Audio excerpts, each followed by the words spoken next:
fan, so I want to make sure that I get on there. So. A lot of people watch it.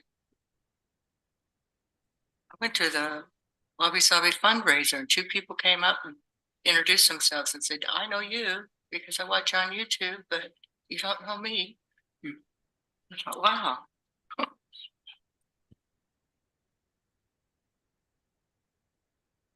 Just let me know when you're ready. Okay, yeah, for some reason it takes a long time to switch back and forth.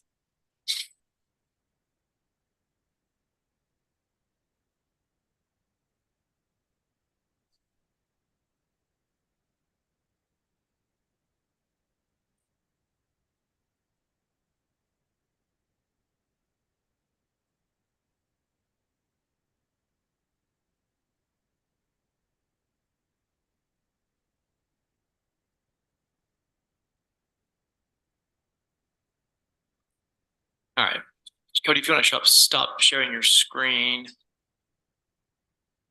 and then just discuss the recommendations. We're back on YouTube. Okay, so we're now out of closed session and continuing.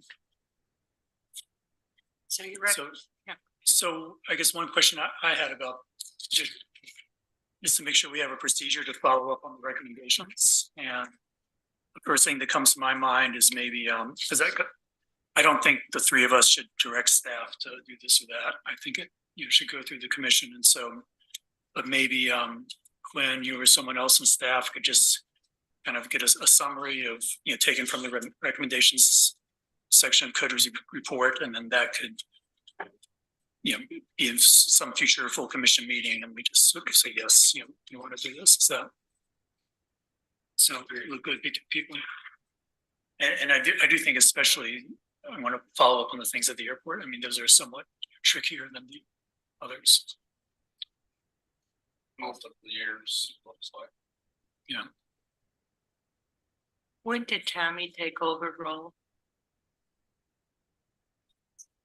21? 22, late 22.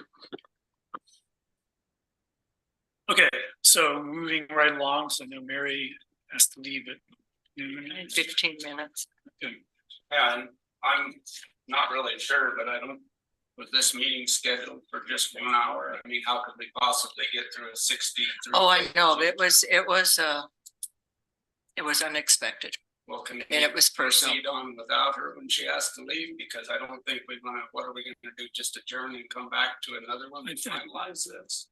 I think we should just try to be efficient. So, right. I've got some questions, Cody, on page 8. Sure.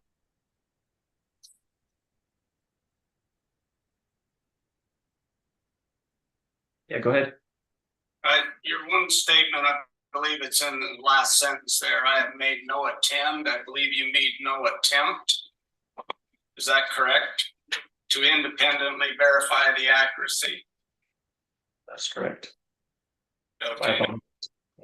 And then I guess I want to just bring us back to the document that put this all together, and that is the resolution 3165. It comes to the page, I've got page 7, we're filing a complaint. All emails are forwarded to you, the internal auditor, once one is appointed.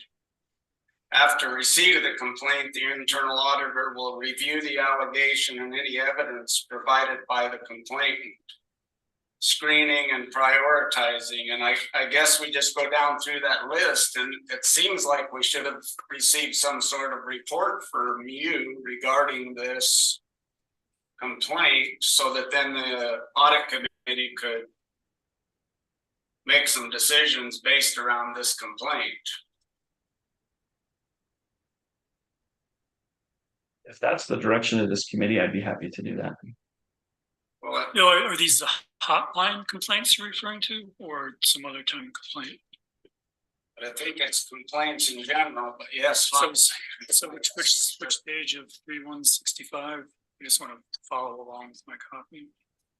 I think we've had this document through numerous meetings, and we should all be fairly versed in it. And I'm just this has given us some guidance of what the internal audit report should have in it. And so this is just one thing that I believe that complaint should have had a very thorough investigation, and then there's enough fraud verbiage and accusations, maybe for lack of a better word, in there that this thing should have been elevated to a pretty high level of scrutiny, I believe. Am I the only one that understands this document, or Well, have read it?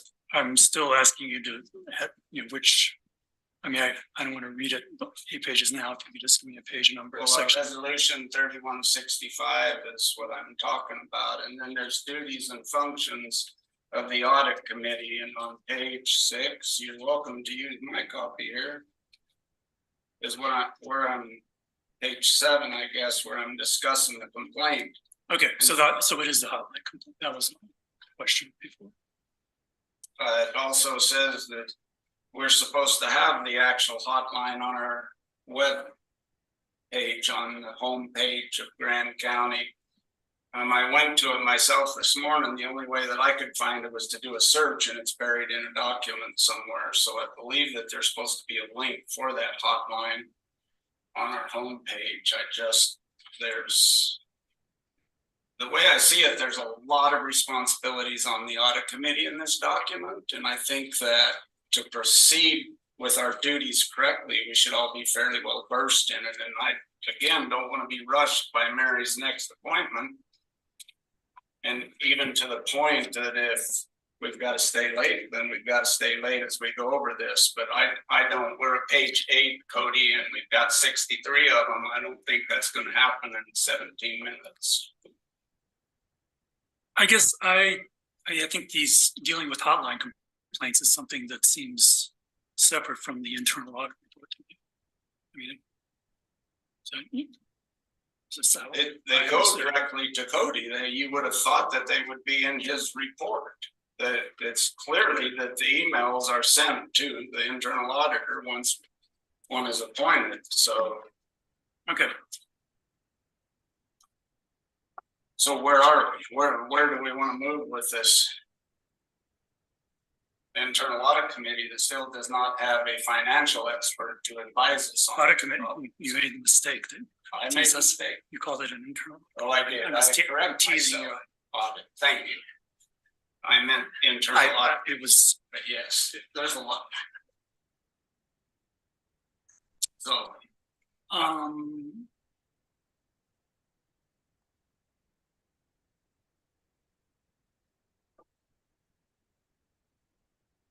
Well, I guess the way I mean, there are a lot of procedures here about dealing with hotline complaints, which are not all complaints.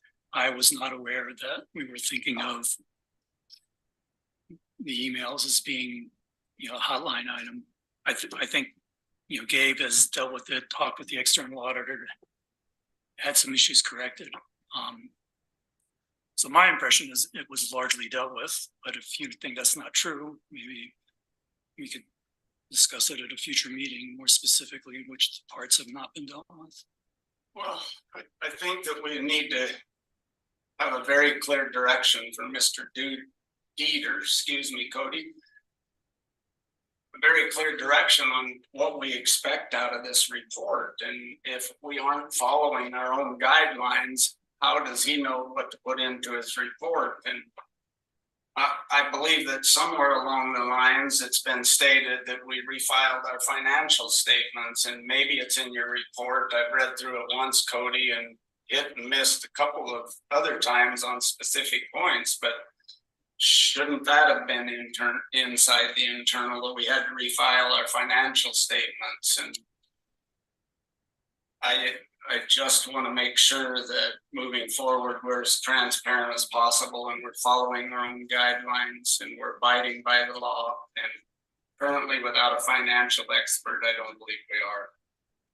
We're going against the advice of our own county attorney, who's made it very clear that we would be negligent to use Mr. Dieter as our financial expert to advise us on his own report. So where do we start to get in compliance?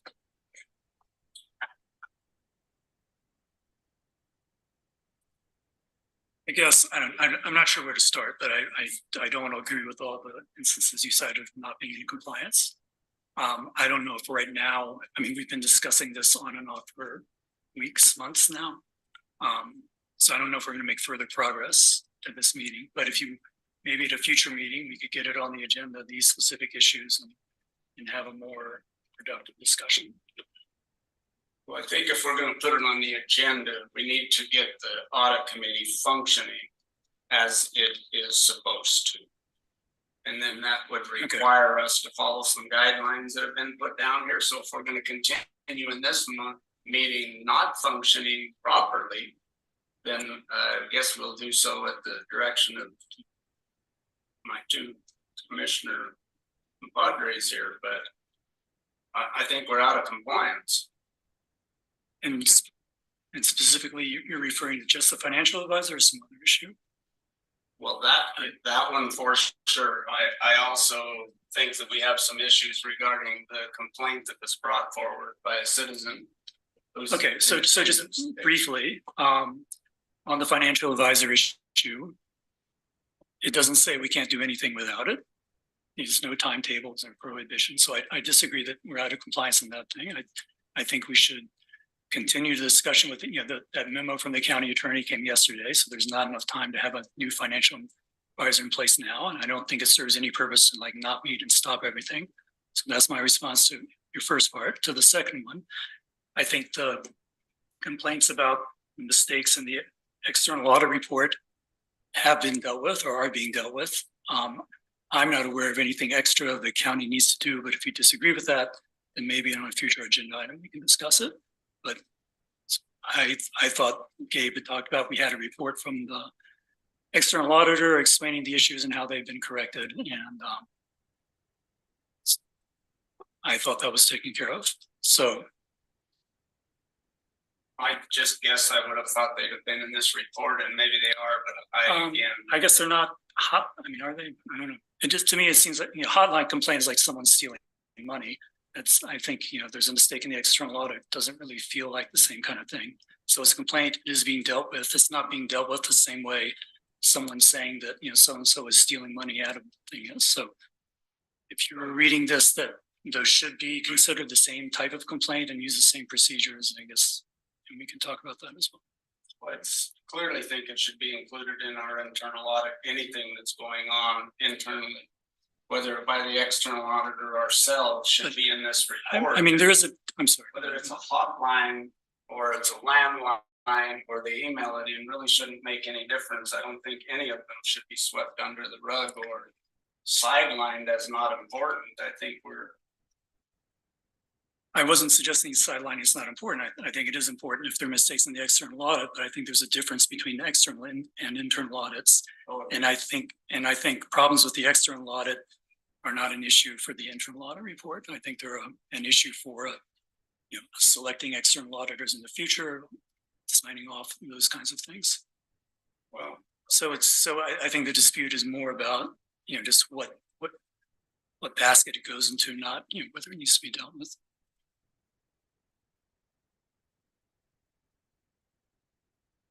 So if there's, I'm going to suggest we move on from the internal audit report. We can come back to it in a future meeting if we'd like. well, I definitely would like.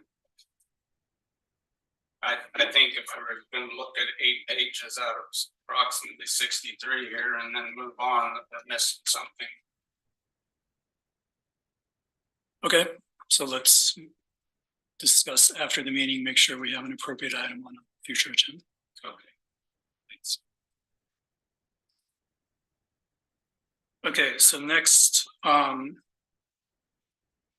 item on the agenda is something we've already talked about a bit, discussion regarding financial advisor, internal auditor roles. What do we want to discuss on that? Said what we want to say. Well, I think I've stated my case here fairly clearly that we need to be looking to hire somebody as a financial advisor in this group.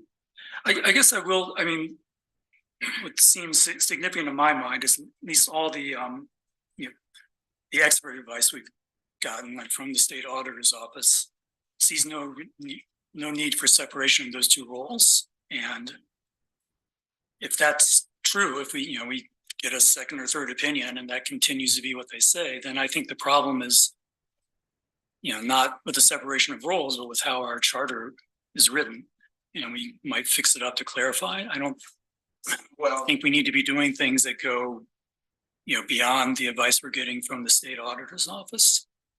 Well, clearly I don't know what Seth Overson's legal expertise is, but I do know that we have a county attorney who's weighed in on the fact that we would be, let me put the words here, the committee would be negligent in permitting the internal auditor or external auditor to serve as the financial expert for the committee. So Seth probably is a very good auditor, but that doesn't mean that he's legal advice for this body.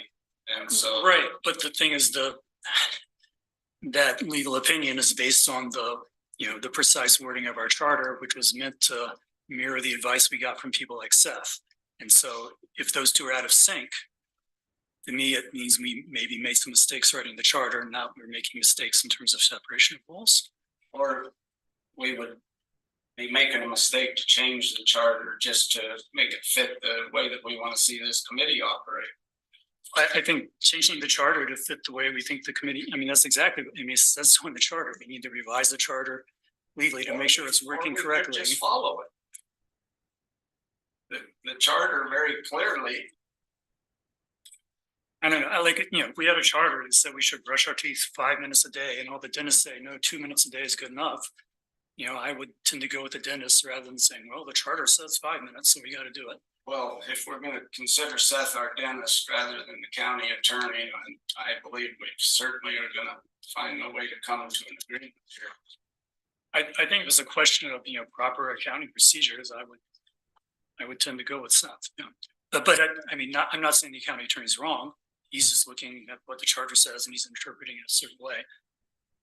But I think the original intent was to go along with the advice we're getting from accounting people. And I just want to make sure the charter does that rather than proposing inadvertent requirements that don't really make sense. We can keep rewording it any way we want. I'm on my end of it, I am flabbergasted as to why we would want to change the charter, or why we would not want to have an independent financial advisor. No insult intended to Cody. I think Cody's a fine gentleman, but I don't think that we should use Cody to oversee his own work any more than I believe we should then hire John Hatterley to come in here and tell us that he did a great job himself. I think that that's the reason for looking for someone independent. Right, but there has to be a stop. Should we hire like another accounting firm to assess the financial advisor? That's us. That's this body with a financial expert. This is where the buck stops. So for me to turn a blind eye and say, let's change the charter so it works better. Let's change the charter to be in accordance with advice we're getting from the state auditor's office. I'm surprised that that's controversial. From our attorney. Our attorney is not an accountant. Well, it isn't coming from the state auditor. It's coming from someone who works for him. So if you want to get that report from John Dougal saying that, we should go around what our county attorney's saying, then maybe so. But I understand that, Mallory might be calm admin, but we don't go to Alicia when we need something. We have, there's a chain of command. I agree with you that if, his opinion is an outlier and other experts say something different, then we should go with the consensus. But right now, the only advice we've heard from people with expertise in auditing is that this particular separation between an internal auditor and financial advisors committee is not really an issue.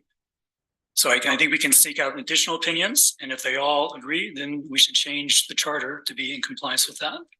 I would think that would be very uncontroversial. Charter, and we hire a financial expert. There's some available in town. We don't have to. I don't understand the battle why it has to be Mr. Dieter when it would give him some freedom to do his own job and not be evaluating. I felt like when we were talking about this earlier, it was what was happening this year where he was hired with, what helped Gabe do some, projecting. And if that was okay with what he was doing now, I did not. think, We need to figure out problems between what is expected from the internal, but from the state audit committee and the discrepancy with what we're hearing from our county attorney and get that straightened out first. Um,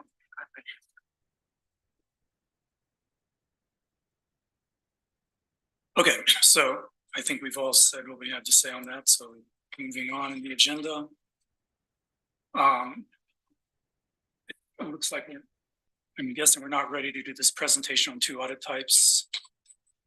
Maybe that's. So if there's no objection, I will just bump that to the next meeting. And that takes us to annual fraud risk assessment. When do you have something to that?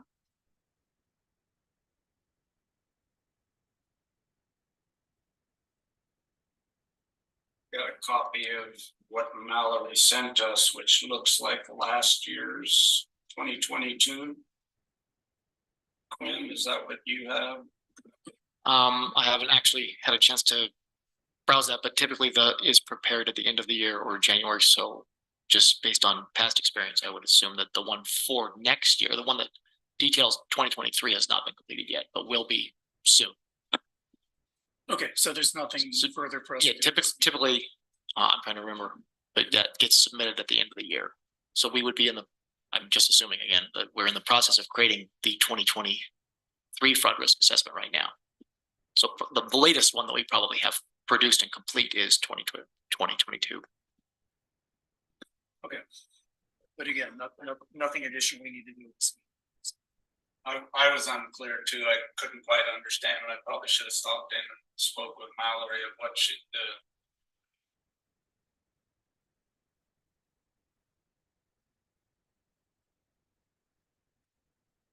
Not that I'm aware of. Okay. Okay, so all that remains then is setting meeting schedule for 2024. We want to try to do that now or do it over email, or what's your preference? I just think it would probably be advisable to do it over email so that Mary's included, Okay, that all 3 of us can look at that schedule. okay, and then that gets posted. You can deal with comment for that. Okay, well, that brings us to the end of our agenda, so I will adjourn the meeting. Okay.